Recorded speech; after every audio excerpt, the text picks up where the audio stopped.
Welcome to Islamic Life Coach School Podcast.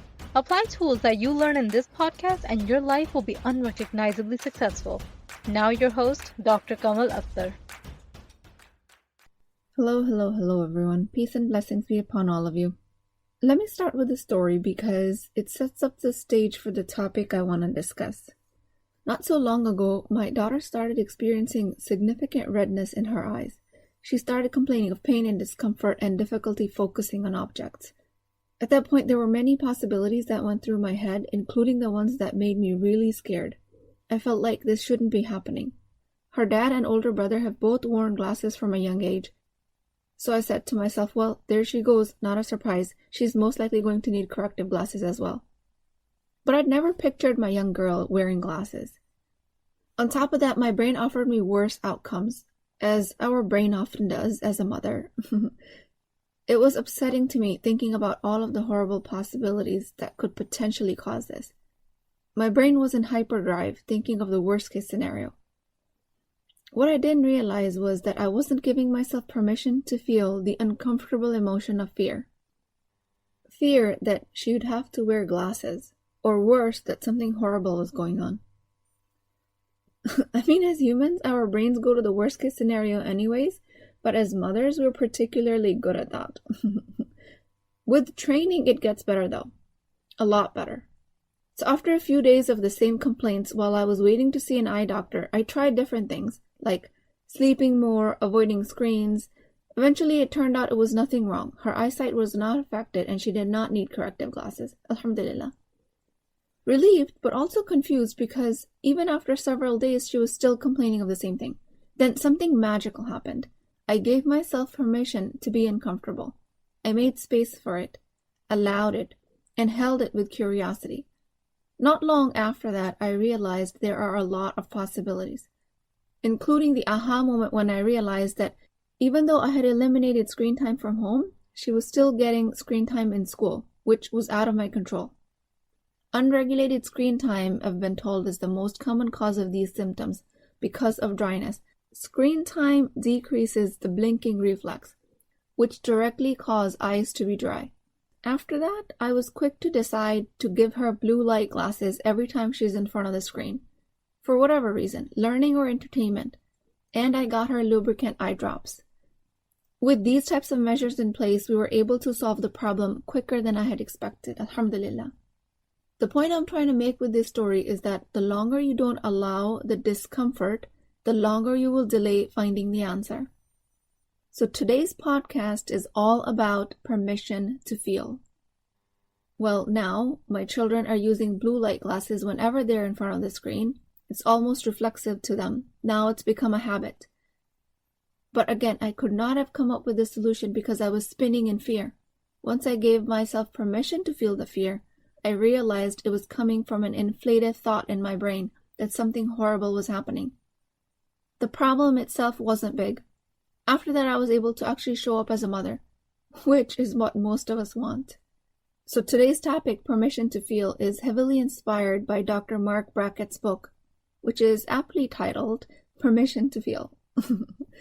So consider these common scenarios like, I feel anxious about my children.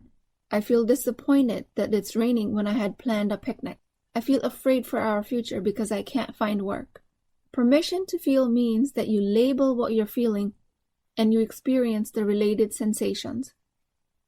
Most of us did not get permission to feel while growing up. And that's because our caregivers were never taught this skill.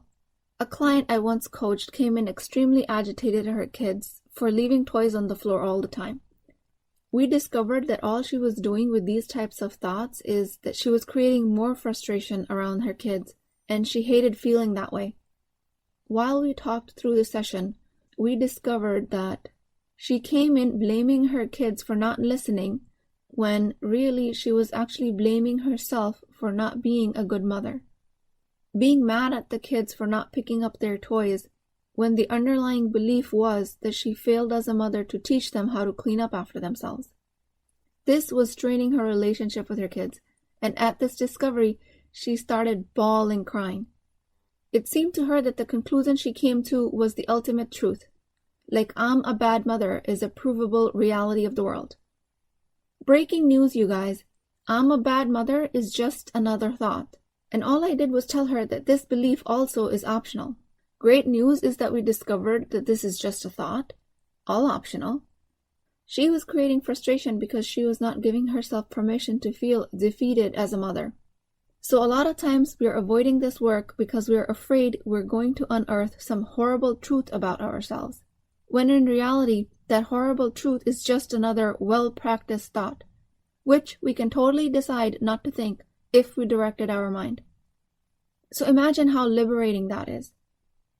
She was living her life in frustration at her children because she was accidentally believing she was a bad mother.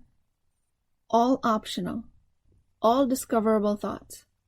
And also, I want to point out here is that I left her with that cognitive dissonance. I left her brain to contemplate how much she wants to continue to believe that she is a bad mother, and how much evidence she can find in her life that she's actually a great mother. I mean, I personally think she's an excellent mother. She sought out coaching to help improve her relationship with her child. What an incredible mother. Because this type of self-improvement is fierce. It seems dangerous, and the brain does not want to do it. And this mother put all of that chatter aside long enough to expose herself to a complete stranger on the other side of the computer. She knew at some level that at the other side of this difficult work lies a beautiful relationship with her son. That, to me, is a truly dedicated mother. Although I want her to come up with that conclusion herself. Because when she opens herself up to the possibility that her being a bad mother is a thought, and allows that discomfort, she might be able to find evidence to the contrary. And when she does find that evidence, it's going to be much more impactful and longer lasting. Compared to if I cooked up a thought and handed it to her. She would probably be like, really, what am I supposed to do with this? She would put it aside and forget about it in a few days. The real power of coaching is that I show you your brain, and after that, you get to create your life with the correct belief system that you choose. The reason I tell you these stories is because there's no right or wrong way to do this. People who practice and teach this also are still learning from themselves and from others. Point is to continue to give yourself permission to feel and continue to improve. Most people avoid labeling an emotion because they're afraid what they're going to do with that information once they find out. But you, my friend, are not like most people. You know every emotion comes from a thought. And emotions are harmless. Most of the time you can just identify a thought and let it go. But even if you can't, you know at some level that all thoughts are optional. So you can actually close the loop on continuously manufacturing an uncomfortable emotion if you wanted to. By the time this podcast comes out, we will be celebrating Eid, inshallah. This Eid gives others permission to feel. Let them know it's not just okay, but it is welcomed. Because when I share these stories with you guys, I know you've experienced some version of it in your life. But what I also want you to take away from this is that allowing for somebody else's emotion does not mean you're in control of them. Only they are in control of their feelings through their thinking, even if it's a 3-year-old. When our children experience difficult emotions, we get so uncomfortable that we immediately try to fix it. Allowing and permitting their emotion does not mean that we attempt to fix it. Giving them permission to feel their emotions means that you permit yourself to feel the discomfort first. And you'll surely feel uncomfortable because your loved one here is going through a hardship. It could be your husband, your friend, a colleague. Give them permission to feel by holding space, non-judgmental, without attempting to fix it, without giving advice. The refraining from advice part is usually the most difficult because we reflexively want to fix things. We want to impart our wisdom on them and tell them what to do and what not to do. They're not looking for that. They're looking for somebody to let them feel their emotions because chances are they're not giving themselves that permission. If you're looking for closeness in any relationship, allow emotions, yours and theirs, without reacting to them. This is a type of generosity, a service, that is of great value. This is what our higher selves always want to do. The sage, the wiser self inside of us, wants us to naturally give to others. And this is what people are truly seeking, a safe space. The opposite of this highest self is the primal self. That's the one that is reactive to the uncomfortable emotions, constantly judging it for being there. and constantly reacting to it. True generosity as you celebrate this holiday of Eid is giving others permission to feel and hold that space. As an exercise to practice this, imagine someone you love dearly in your life.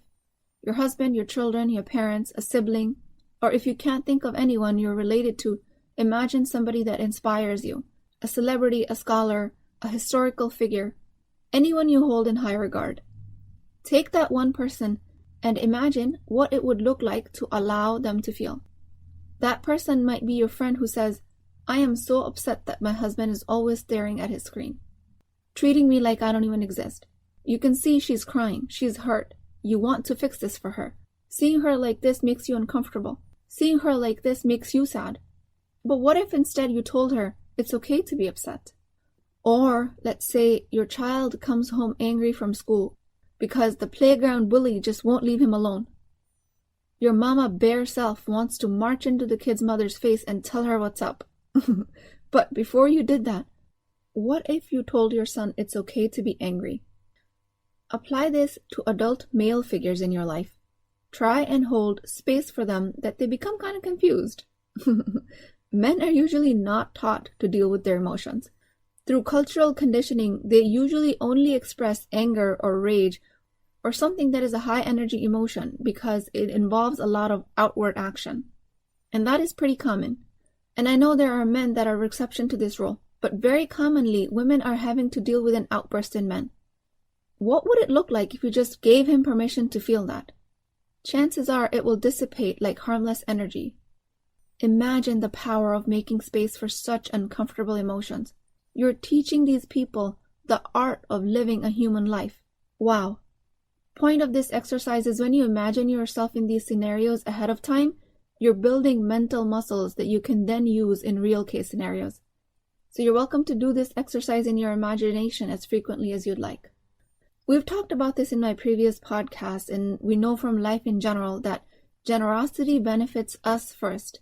Because when you're giving space to other people to feel the vibrations of their emotions, the first person you're giving that space to is yourself.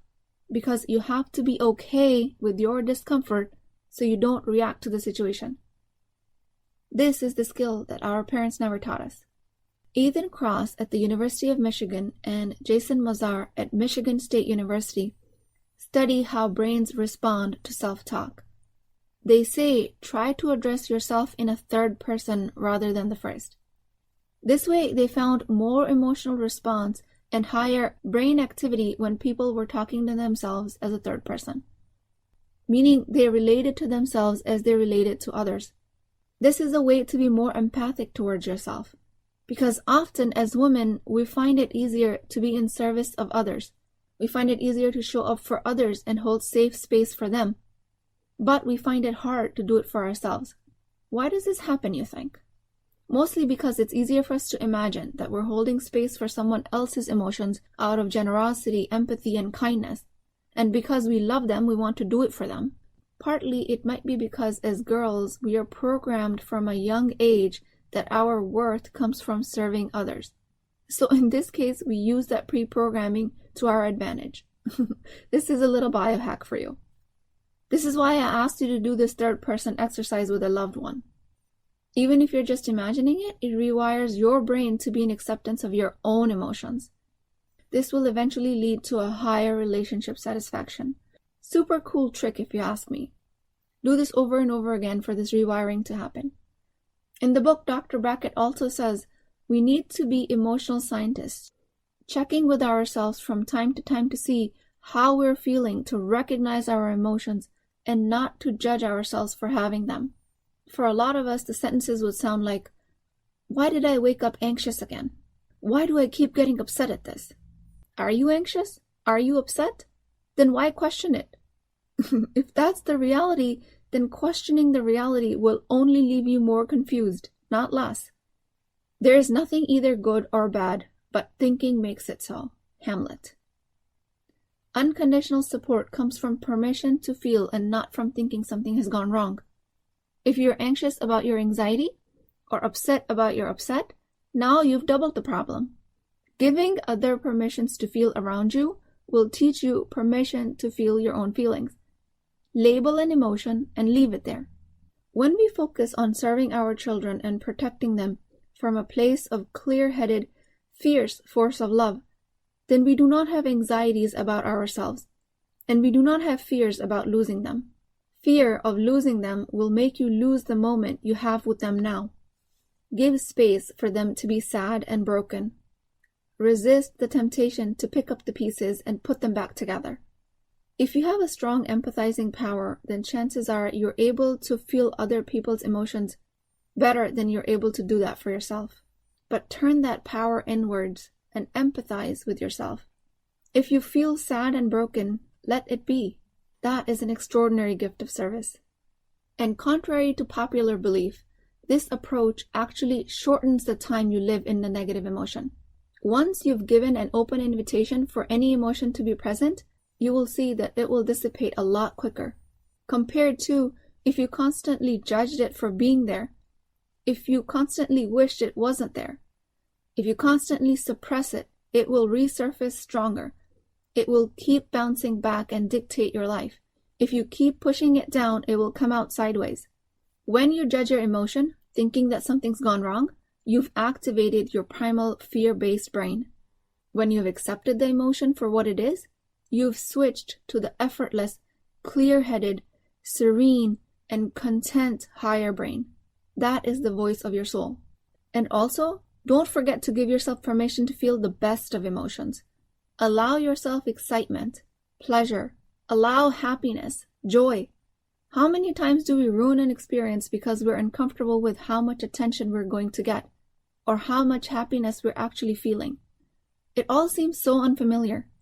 Most of us put an invisible limit on how much pleasure and happiness we can enjoy, because we've never learned to simply allow it. Give yourself equal permission to feel the good and the bad, and everything in between. In my household, we do a few exercises. I use an emotions chart where we can mark what we're feeling, or occasionally we do exercises on characters on TV where we pause a scene and label what actor is feeling what emotion, based on their facial expressions or their language. I didn't make up any of these exercises. I'm sure I read about them somewhere. I just can't remember where at this time. Use these or any other exercise to label and then permit your feelings. I am feeling uncomfortable because I'm afraid something serious might be going on with my daughter's eyes. This permission switches my fear-based brain off so that I can tap into the wiser self. From this place, I can make much more effective dua for her protection because I believe in the bounty of Allah. From this place, I can get her help she actually needs. Allah subhanahu wa ta'ala made our highest brain as a tool through which He manifests our du'as. He has no need for this tool. He can create anything and everything from nothing. But it turns out we are in need of this tool to create a desired result. We are the ones who are dependent on this tool of our mind and emotions, not Allah subhanahu wa ta'ala.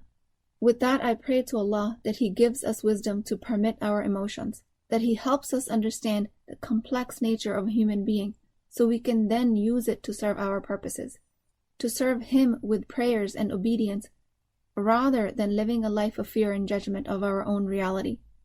I pray for all of you guys to have capacity for all of your emotions, because that truly is the currency to success in the world. Please keep me in your du'as. If this podcast has helped you in any way, please leave me a review on iTunes or other platforms.